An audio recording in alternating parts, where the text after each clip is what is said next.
سلطان الپ ارسلان، جن کا اصل نام محمد بن داؤد چغور بیگ تھا، سلجوقی سلطنت کے دوسرے عظیم سلطان تھے۔ الپ ارسلان کا مطلب ہے بہادر شیر، اور یہ لقب انہیں ان کی بہادری، فوجی حکمت عملی اور شجاعت کی وجہ سے دیا گیا۔ وہ 1029 میں پیدا ہوئے اور 1063 میں تخت سلجوقیہ پر بیٹھے۔ ان کی قیادت نے سلجوقی سلطنت کو اپنے عروج تک پہنچایا اور اسلامی تاریخ میں ایک نیا باب رقم کیا۔ الپ ارسلان کا تعلق سلجوقی خاندان سے تھا جو ترک نژاد تھے اور وسطی ایشیا سے تعلق رکھتے تھے۔ ان کے والد چغور بیگ اور چچا تغرل بیگ سلجوقی سلطنت کے بانی تھے۔ بچپن ہی سے الپ ارسلان کو جنگی تربیت دی گئی۔ گھڑ سواری، تیر اندازی اور تلوار بازی میں وہ کمال رکھتے تھے۔ نوجوانی میں ہی وہ اپنے والد کے ساتھ کئی اہم جنگوں میں شریک ہوئے جہاں ان کی شجاعت سب پر نمایاں تھی۔ تغرل بیگ کی وفات کے بعد 1063 میں الپ ارسلان نے تخت سنبھالا۔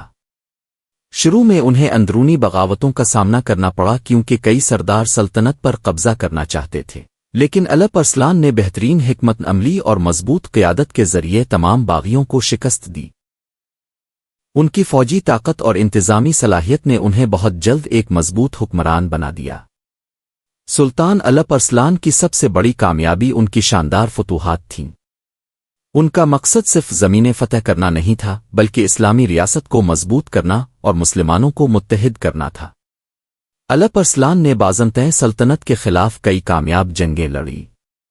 انہوں نے ترکی، شام اور آرمینیا کے بڑے حصے پر قبضہ کر لیا۔ اس کے نتیجے میں سلجوقی سلطنت کا دائرہ وسیع ہوتا گیا۔ الپ ارسلان کی سب سے بڑی اور تاریخی فتح ملازکرد کی جنگ تھی۔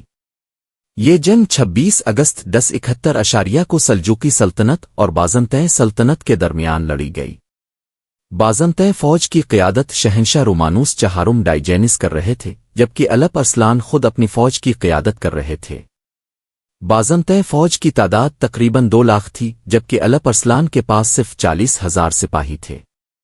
الپ ارسلان نے جنگ سے پہلے اپنی فوج کے سامنے کہا، ہم موت کو گلے لگانے آئے ہیں، تو کامیاب ہوں گے، جنت کے حقدار بنیں گے۔ الپ ارسلان نے ایک شاندار حکمت عملی اختیار کی۔ انہوں نے اپنی فوج کو ہلکے ہتھیاروں کے ساتھ تیز حملے کرنے کا حکم دیا اور پھر جھوٹا پیچھے ہٹنے کا ڈرامہ رچایا۔ اس حکمت عملی کے نتیجے میں بازنطین فوج بکھر گئی اور مسلمان کامیاب ہوئے۔ بازنطین بادشاہ رومانوس قید کر لیا گیا۔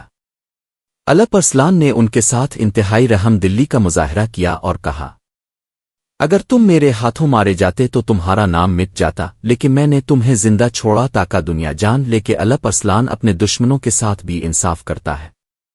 اس فتح کے بعد اناطولیہ کے دروازے ترکوں کے لیے کھل گئے اور بعد میں یہی سرزمین ترکی کہلائی۔ الپ ارسلان نہ صرف ایک عظیم جنگجو تھے بلکہ ایک نیک دل اور انصاف پسند حکمران بھی تھے۔ وہ اپنے وزراء اور سپاہیوں کے ساتھ مشورہ کرتے، غریبوں کا خیال رکھتے اور اسلامی قوانین پر سختی سے عمل کرتے تھے۔ ان کے وزیر نظام المالک توسی تاریخ کے سب سے بڑے مدبرین میں شمار ہوتے ہیں۔ نظام المالک نے مدارس نظامیہ قائم کیے جو اسلامی تعلیمات کے سب سے بڑے مراکز بنے۔ 1072 میں الپ ارسلان نے ماورا نہر کے علاقے میں ایک مہم کا آغاز کیا۔ ایک قلعہ فتح کرتے وقت قلعہ کے سردار نے دھوکے سے ان پر حملہ کیا اور الپ ارسلان شدید زخمی ہو گئے۔ چند دن بعد وہ برگند کے مقام پر شہید ہو گئے۔ ان کے آخری الفاظ تھے، میں نے موت کو ہمیشہ دوسروں کے لیے سمجھا لیکن آج خود اس کا سامنا کر رہا ہوں۔ ان کی وفات کے بعد ان کا بیٹا مکشا تخت پر بیٹھا اور سلجوقی سلطنت کو مزید عروج بخشا۔ سلطان الپ ارسلان کی حکومت اسلامی تاریخ کا ایک سنہرا باب ہے۔ ان کی کامیابیوں کے نتیجے میں ترکوں نے اناطولیہ میں مستقل حکومت قائم کی۔